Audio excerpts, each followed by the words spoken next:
Hey guys, this is KylaMo. Welcome back to my channel. If you remember the last video I did, it was a video on concealed carry or weapon license, and I said that I may come back and do a part 2.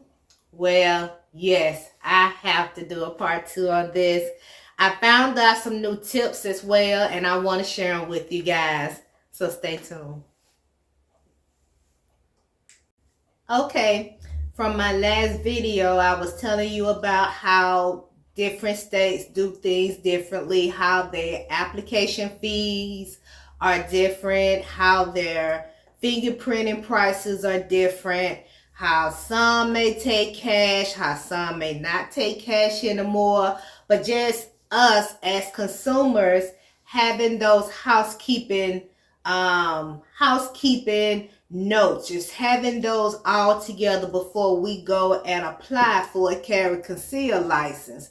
But in the midst of me checking out other states and other counties and things of that sort, I come to find out that a lot of states are getting away from the carry conceal license or the weapons license altogether.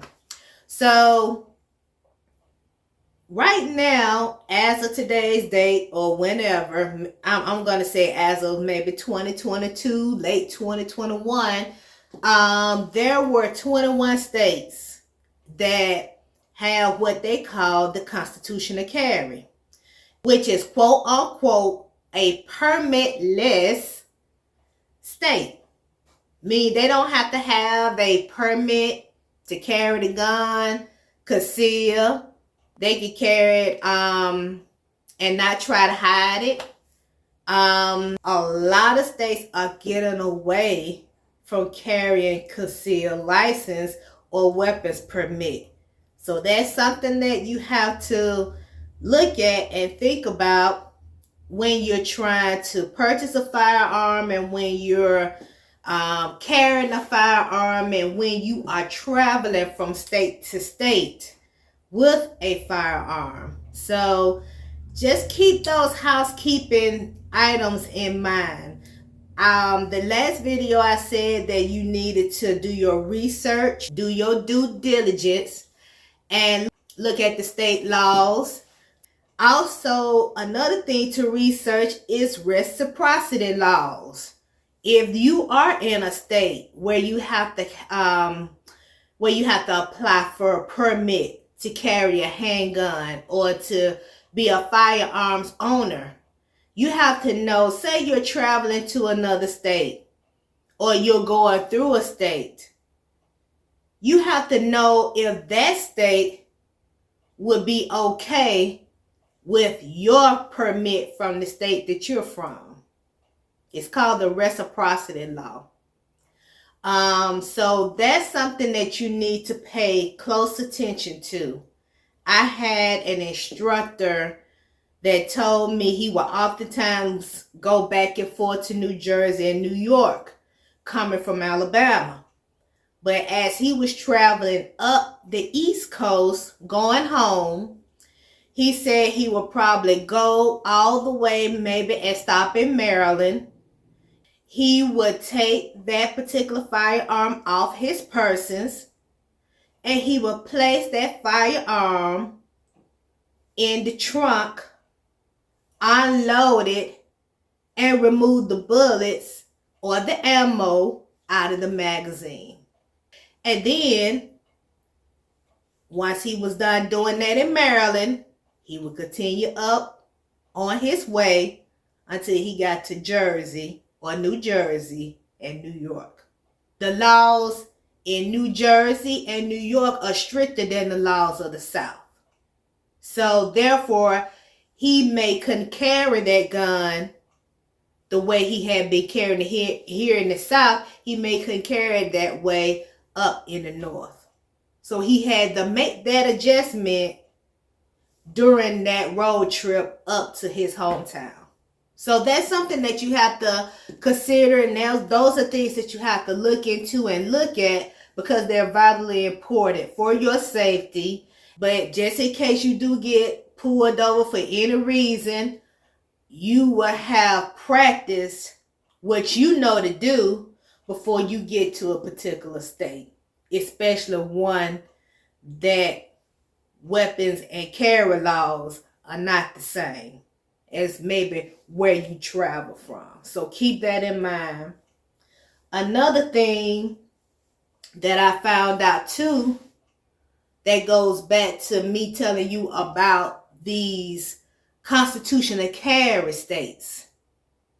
There are 21 states now that are constitutional carry. And there are a ton more that are going through legislation to be a constitutional carry state. There are so many others that have it on the table to be looked at as a constitutional carry state, which is, like I said, it's a permitless state, which means you do not have to have a permit to carry a weapon. Now, on the flip side of that, if you do not have a permit, well, let me go back even further. A couple of these states that are wanting to go constitutional carry and not have a permit, they're wanting to keep the permit system in place. Now, at first when I read that, it didn't make any sense to me. If you're trying to go constitutional carry, why do you want to keep the system of you getting a carry conceal license or a weapons permit license? Why do you still want to keep that system in place? Okay.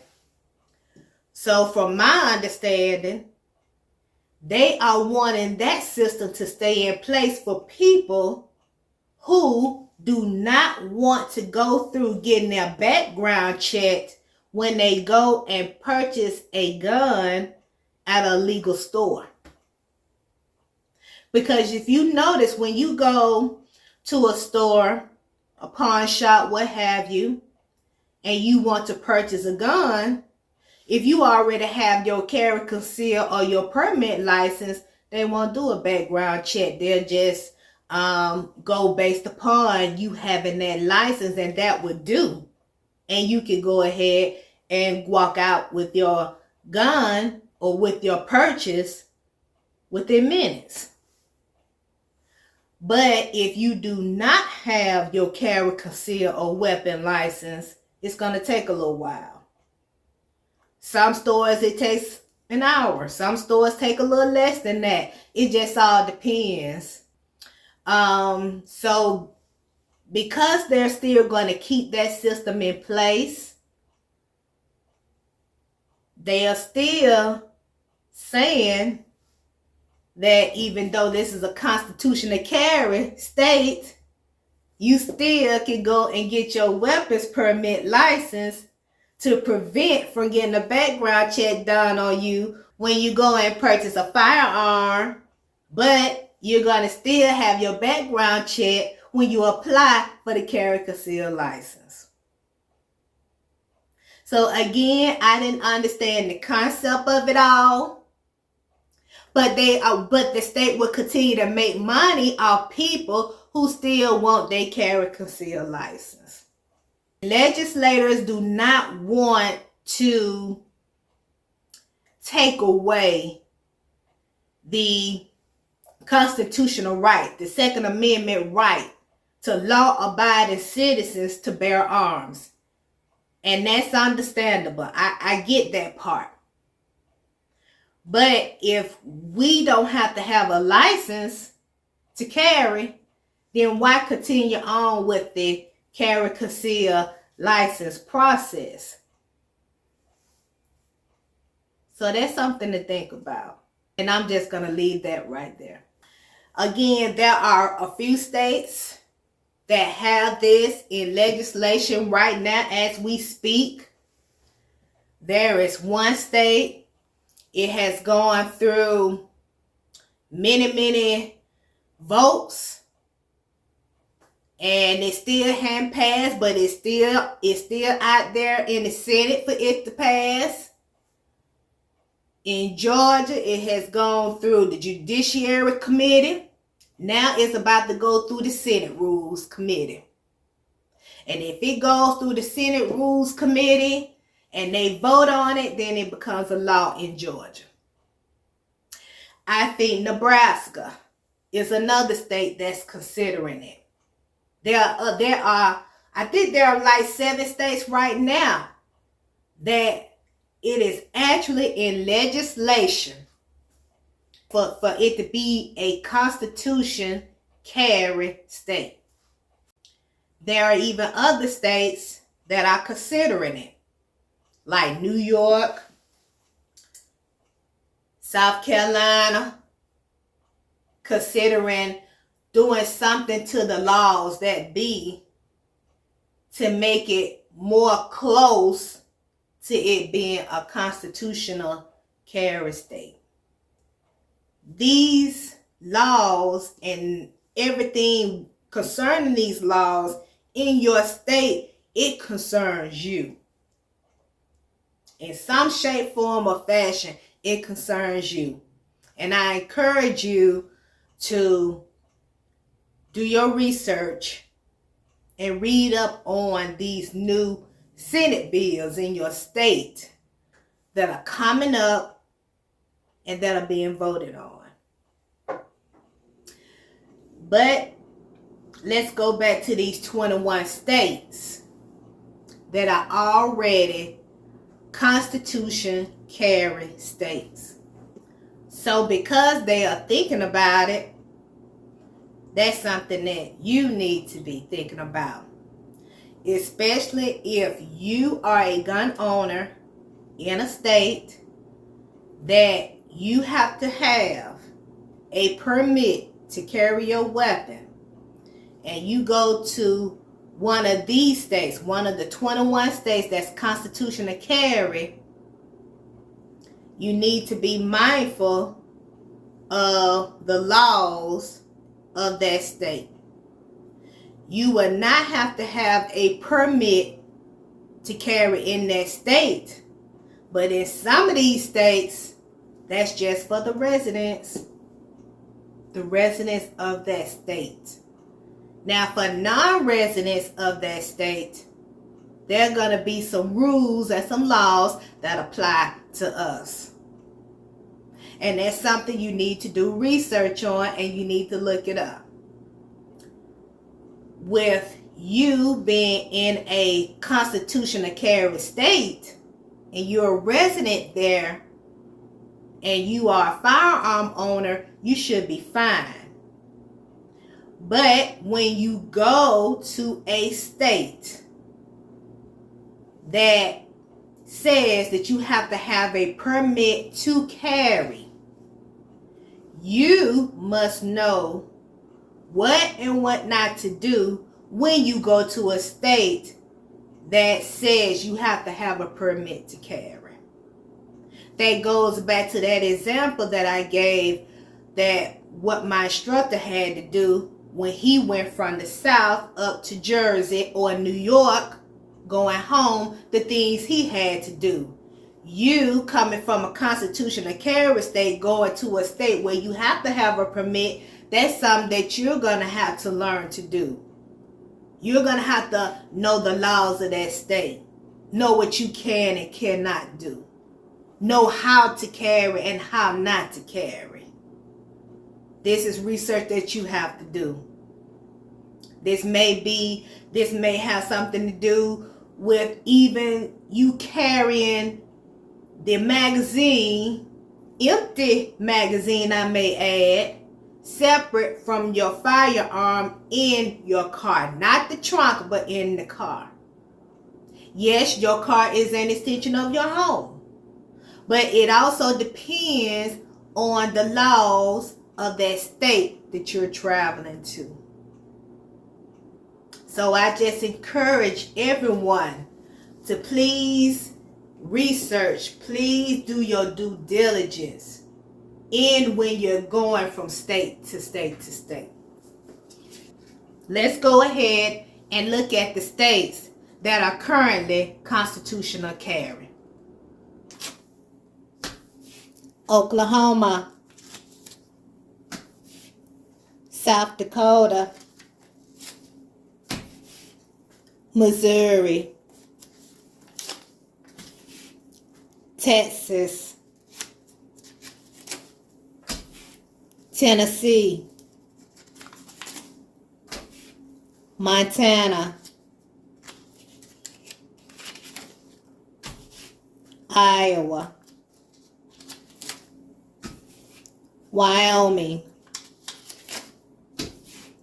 Kentucky, Arkansas, Vermont, Mississippi, Arizona,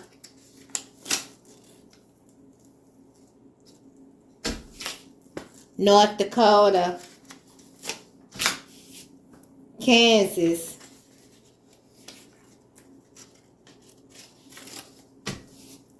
West Virginia, New Hampshire, Maine, Idaho, Utah,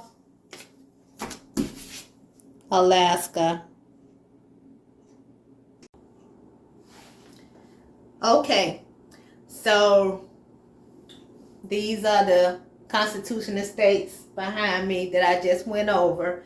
But even saying that, I'm wondering, does the Utah carry concealed license still apply now, since they have gotten away from that? Because you know, in 2021, Utah will become a constitutional carry state. So I wonder, does the Utah carry concealed license still apply? Because with that particular license, I believe you could carry in like 18 or 19 states with just that license alone. But since now that they have gotten rid of all of that and they're a constitutional carry state, I wonder, is that Utah carry concealed license still accepted in those other reciprocal states? So that's another thing you want to check out and do research on too, because Utah is definitely a constitutional carry state now. But I wonder, does that license still apply? I wanted to point out a couple of other nuggets and tidbits that I found out when I was doing some research. Remember, I was telling you that different states do their permits differently. Okay, so in the state of Illinois, they have what is called FOID, FORD. And that stands for Firearms Owner Identification. Firearms Owner Identification. They have that, but they also have a carry and conceal license. You can get them. There are two separate IDs or two separate permits, but you can get them combined into one. From my understanding, they did not do that. So now they have started where they are combining their FOID, the FOID, the Firearms Owner ID, and the CCL, which is the Carry Concealed License. They have brought those two together, and now it's just one permit, one card. That term is 10 years, okay? It's $150 to get your FOID, FOID/CCL permit. But also, if you are not a resident of Illinois, you also can get a carry and concealed license or FOID from Illinois.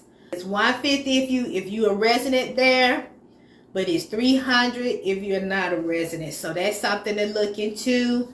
If you are wanting to get a carry conceal out of Illinois, there's some other states that kind of do it the same way as Illinois. So that's something to look into and think about. California is a 2-year term. Same thing, weapons license, carry concealed license. Like I said, every state is different. I think in California theirs is $120, but you must take a class before you get your CCL or your CCW or your weapon license. You must take a class, and you got to take a class from they approved or their authorized instructors. So you have to go on their list, find out what instructors they have approved to teach the carry conceal license class or the carry conceal class, and you must take your class from one of those individuals. You can't take it from anybody else. If they are not on that list, they are not going to honor you, and they are not going to give you your license. So you must take it from somebody that is on California's they authorized list of instructors in order to get that carry conceal license. So keep that in mind as well. Now remember, I talked about the state of Georgia a little bit last time as well. You're looking to pay, and this includes your application, your fingerprinting, your background check, and all of that. You're looking to spend between $75 and $90. Depends on which county you apply for and get your CCW license through, okay? But one thing I want to mention to you, okay, because I think fingerprinting by itself is $55 in Georgia, okay? It may be a little bit more, but it just depends on the county. If your expiration date is coming up in 30 days, or if you are within 30 days of expiration on your carry conceal license in the state of Georgia, you only pay another application fee. You do not pay for another fingerprinting fee, but you got to catch it within 30 days of that expiration date. If it's after then, you're going to have to pay for fingerprints all over again. And if you're anything like me, $25, $30 beats $80-some on any given day. So that's something to think about, and that's something to remember.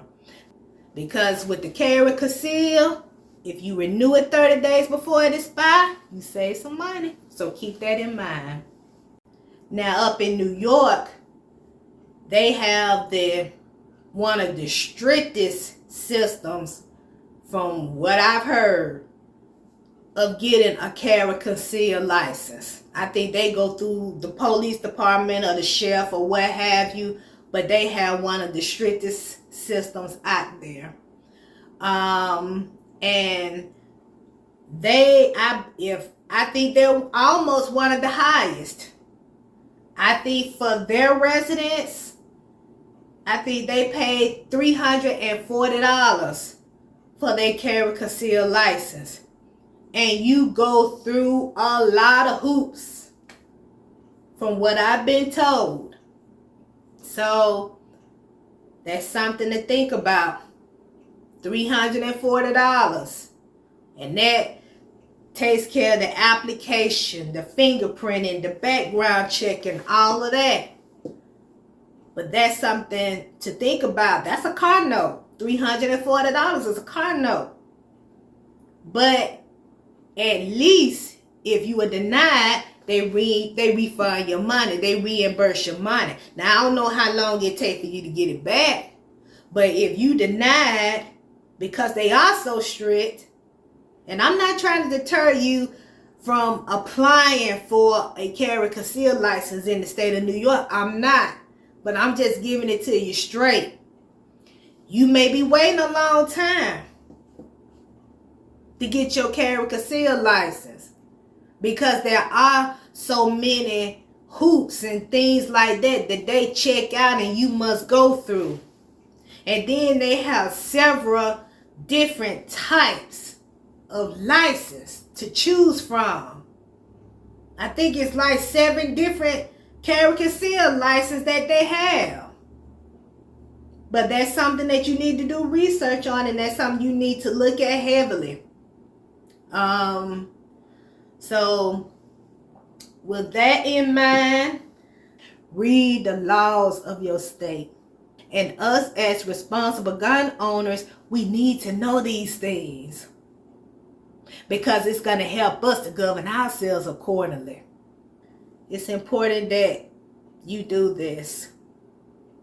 Take the training that you need. Even after you get your carry and conceal license, go to training. Learn as much as you can. Be a sponge. Soak it up. Soak it up.